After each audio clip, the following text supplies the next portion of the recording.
we are finishing the coil vessel. So you can see I have let this clay equalize under plastic until it became approaching leather hard, almost leather hard. And I have prepared some fresh soft coils from my fresh bag of clay. I've kept those to my left on the right of the screen under plastic. And I'm using this scoring tool. As you can see, it's a multi-pronged scoring tool to score up the surface of the clay. So rather than use the needle tool, I've got this one tool that has 5 needles, and it's pretty cool. So I'm scoring that yesterday's work really, really well. And I have made some nice thick slip, and I'm adding that on there. So the clay was wrapped, the piece was wrapped really well, I'm pretty well, and so that the yesterday's work, the wet clay, is now equal dryness to the day before's work, and now I can add today's work, wet work, on top of that. So I've got some good thick slip that's not adding too much additional moisture. I scored that area, that rim really well, and now I am going to score the coil really well. When I extrude the coils, I allow them to be sort of circular there, which gives the particle keeps the particle moving in the direction I ultimately want it to be. And then I'm careful when I take the coil out that I don't like reverse that curve. I'm keeping that same curve. And then I'm just making sure by turning the coil a little bit, I'm just making sure that the scored surface is really matching up on the coil and the pot. So I kind of twist the coil a little bit to make sure that scored surface matches up really well. And as usual, that today's first coil is slipped and scored really well. It's the bridge coil, so it's the bridge between yesterday's work and today's work. It's the bridge between drier clay and wetter clay. So I really want to make sure it's very well placed and very well joined. So I'm taking some extra time here to do that, and just pinching a tiny bit, lining it up perfectly, keeping my coils wrapped while I work.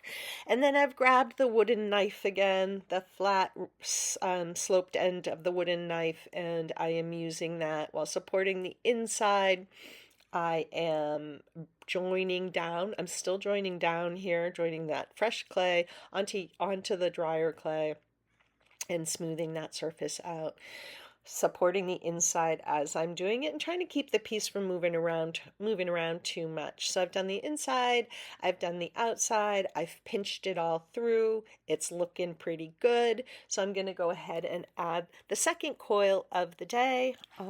As you now know, the second coil of the day, if it's fresh soft clay, just extruded today, onto fresh soft clay, just extruded today. I don't need to add any additional slipping and scoring.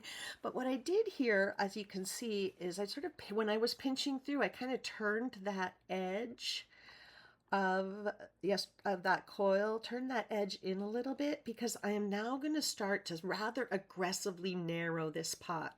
So the first thing I did was pinch the edge of the pot so it curved in a little bit, and then I'm putting a smaller coil a little bit on the inside, because we can see that this shoulder kind of aggressively narrows there. So I've got almost enough coil here. I'm going to grab a little bit more and patch that in. So I'm placing that coil, that one I'm trying to narrow, a little bit on the inside of the previous coil, and I've turned that edge in. I've turned that previous coil's edge in, so you can see it's a little bit on the inside. We see a little bit of the curve on the outside, and I have to straighten it out a tiny bit, but I can go ahead and start to join. At this point, it's not super structural anymore, so I can start to join up. And sometimes when we're narrowing, it makes more sense to bring a little bit of the clay from the pot up into the new coil rather than bringing the top one down. It gives it a softer and gentler curve. So I'm joining the outside by bringing the fresh coil up into the newest coil, and joining up rather than down. On the inside, however, I'm going to continue to join down. I'm just going to push that edge down and then continue to kind of close it up. So when I'm pinching through too, I'm pinching through with some inward and upward energy, just to make sure that I'm not pressing down. It's always like sort of an inward and upward energy when I'm pinching through.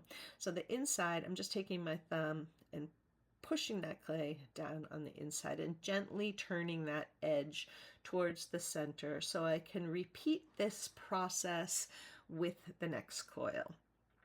So that was our second coil of this work session, and it has started to narrow the opening a little bit.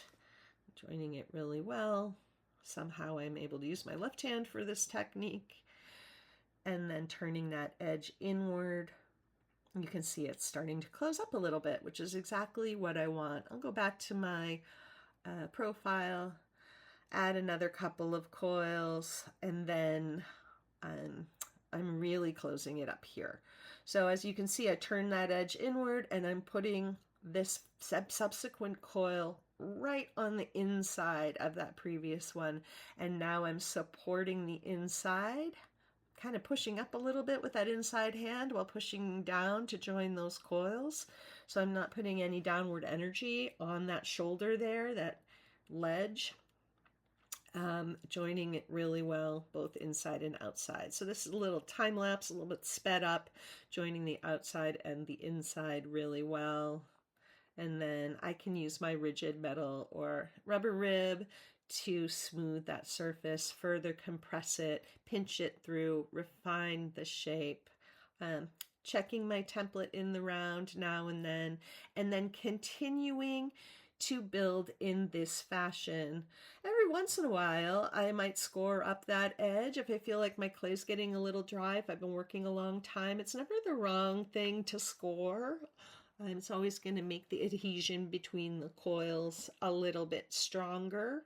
At this point, I don't want to be adding slip or any additional moisture that will weigh down that shoulder and collapse it.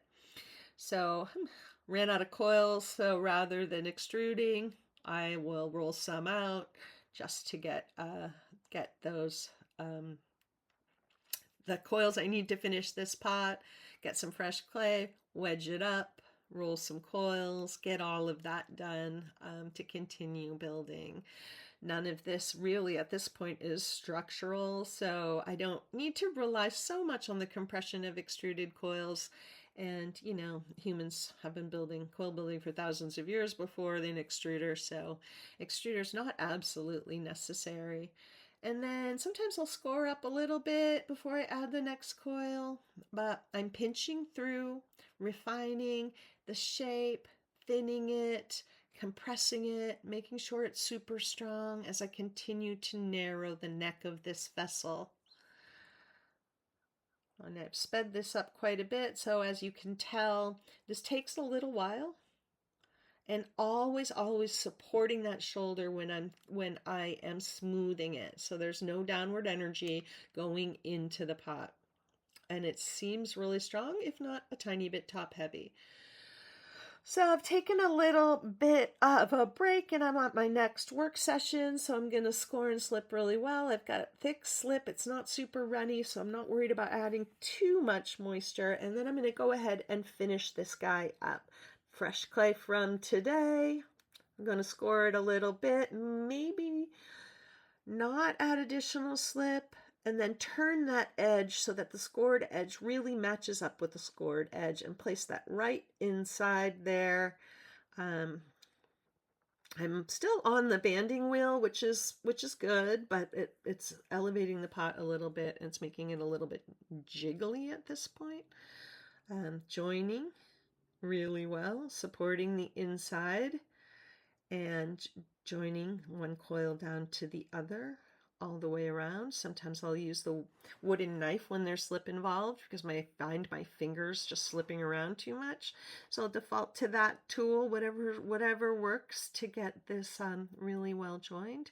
And then pinching through. I can't really see that interior seam anymore, so I have to rely on my fingers to gauge thickness and how well it's joined.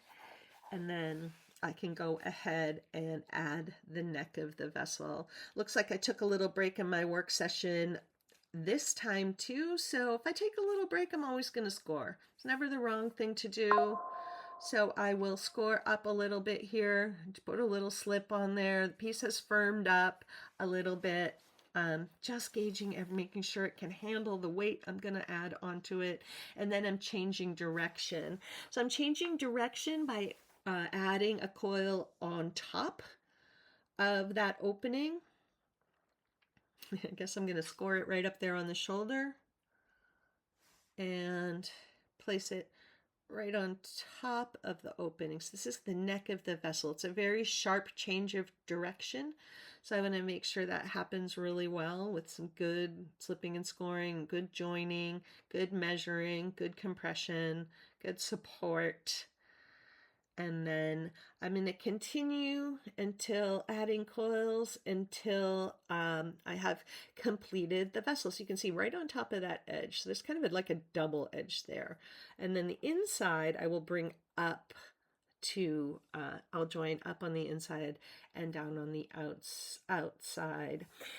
Every time I'm like sort of pinching through and checking that shoulder just to make sure the clay is firm enough and strong enough to accept the additional weight that I'm adding. So part of what I'm doing when I'm pinching through is just making sure that the clay I'm working on is strong enough, rigid enough, compressed enough, dry enough to support the additional work of the day. Then I can use my ribs to kind of aggressively scrape that surface and make sure it is nice and smooth in preparation for slip. If you're going to see the inside, you need to smooth the inside as well. And that is the completion of the coil puck.